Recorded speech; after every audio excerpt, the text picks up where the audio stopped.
Well, I would like to introduce you to a couple of heavy hitters. David Brown to my immediate right, Richard Zanuck, both producers of Cocoon. Gentlemen, the term heavy hitters seldom was more justified here. Between the two of you, how many motion pictures can we even estimate you have been involved in?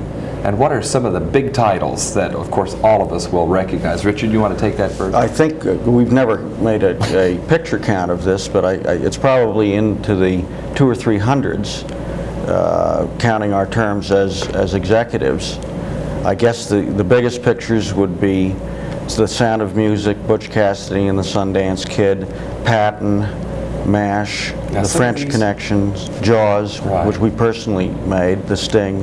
In fact, let's make that distinction. The two of you have co-produced pictures like Sting, Jaws, The Verdict, but then while you were at Fox, some of the other films you mentioned, Richard. Yes, well, David was there. We were there together, and but the ones that we've personally produced include Jaws, The Sting, Verdict, and now Cocoon. And you know, when Dick was president of 20th Century Fox, then we had comparable jobs at Warner Brothers, but in those days, we actually had a great deal to do with making the pictures, unlike executives of today. I mean, we saw all the film, all the dailies. We supervised minutely the scripts. We assigned the producers, the directors, the writers.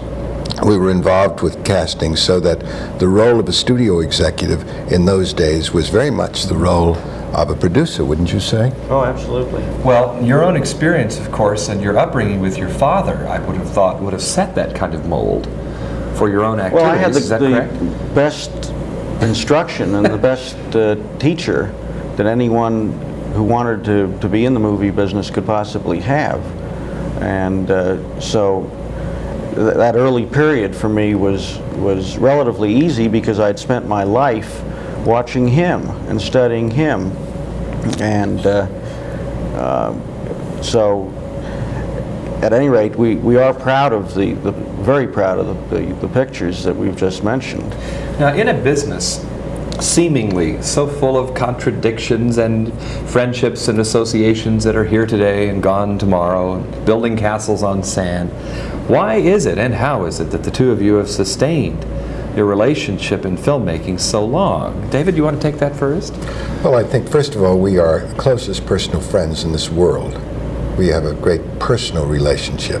We live totally opposite lifestyles on totally opposite sides of the American continent. I live in New York, Dick lives in Santa Monica. One of you's a playboy and one of you's a scholar? Not a chance. Dick is the scholar. So by maintaining opposite coastal residences, well, how in the world we have our tastes are very similar.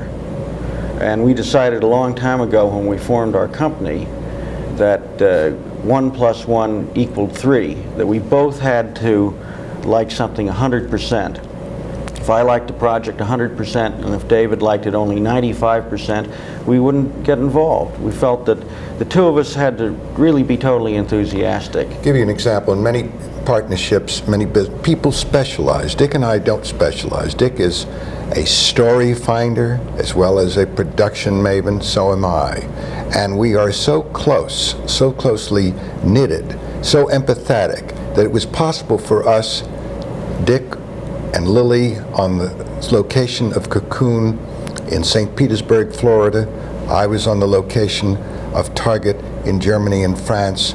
They are both our pictures. Dick was as much involved with Target, I was as much involved with Cocoon, but we could make the hundreds of decisions on the set, well, without ever making a telephone call or saying, Dick, how about this? Or David, what about this? We knew that those decisions would be automatically the ones that the other one would make had he been there. We have each other's proxy at all times, and yes, we feel safety in that because we think so much alike and we know each other so well.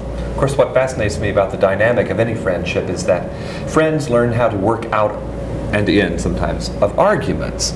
There must have been creative conflicts across the years at times where one or the other of you was right, and you had to somehow diplomatically prevail. Any examples? It's interesting. We're so fused. I don't want to make this sound Pollyanna, you know, the great marriage that you read about a divorce the next day, with any of that. But we don't remember frequently where things begin. We don't keep score. I mean, if a picture doesn't work, Dick doesn't say that it was your idea. I mean, none of that. Or if a picture does work, our minds don't work that way. It becomes our decision. And one thing about Dick Zanuck, and his father was the same, because I worked for his father as well, it's always his picture. There are never recriminations. It's, if he's made a decision, even when he has had reservations, this was true of him as a studio head, if he's had reservations, it became his picture, win or lose. And I think that's quite admirable. Yes. Right. Now, how about some of the pictures over the years that maybe were surprises? For example, could either of you have predicted the phenomenal success of a Jaws? No, we knew, obviously, that we had a very commercial project with Jaws. By the time we finished shooting, and there was a lot of publicity during our production, and the book was a bestseller, we really, until we screened it for the first time in front of an audience, preview audience, and heard the first scream, did we really know that we had a tremendous hit. But even then, we didn't know that the extent of that hit. And it went on to become the biggest picture of all times.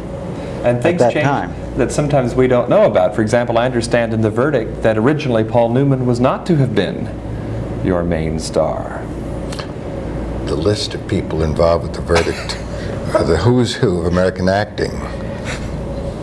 This sometimes must be a little bit frustrating in that as things change from day to day on any film project, you have to keep some kind of gravity, some center of perspective on everything. Does it require a peculiar kind of personality to be a movie producer, and a successful one at that? Manic depressive.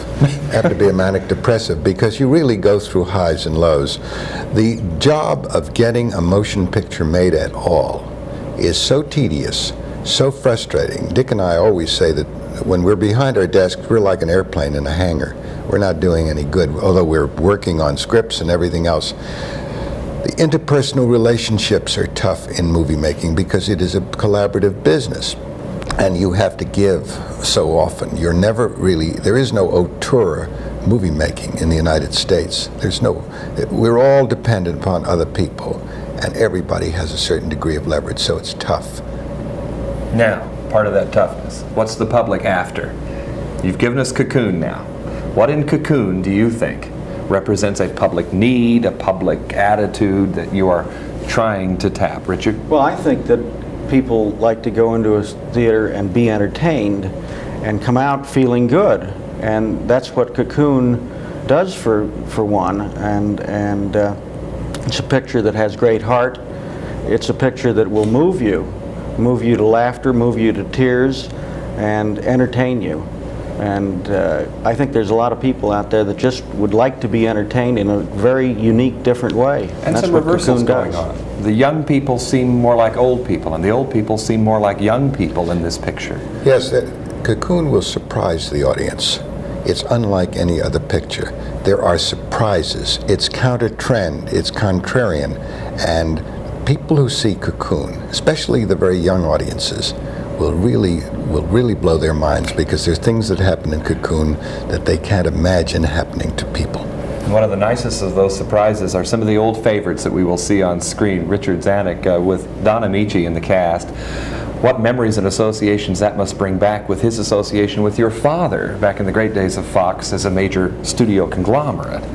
Well, he was under contract in those days, made his pictures almost exclusively for 20th Century Fox and for my father.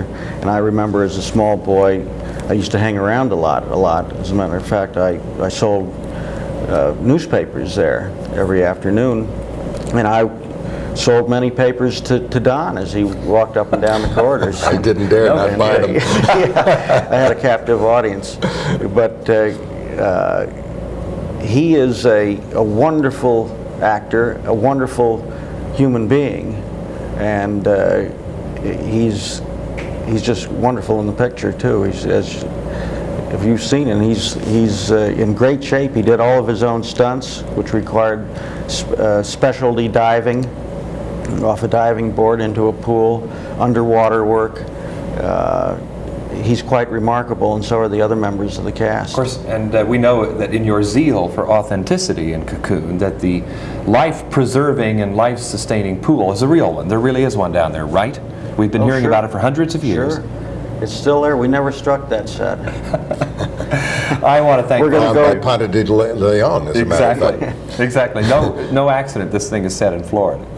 Not at all. I want to thank Richard Zanuck and David Brown, a couple of the real heavy hitters in this business, both co-producers this time around for 20th Century Fox of Cocoon, and in New York City for KCTV5. I'm John Tibbetts.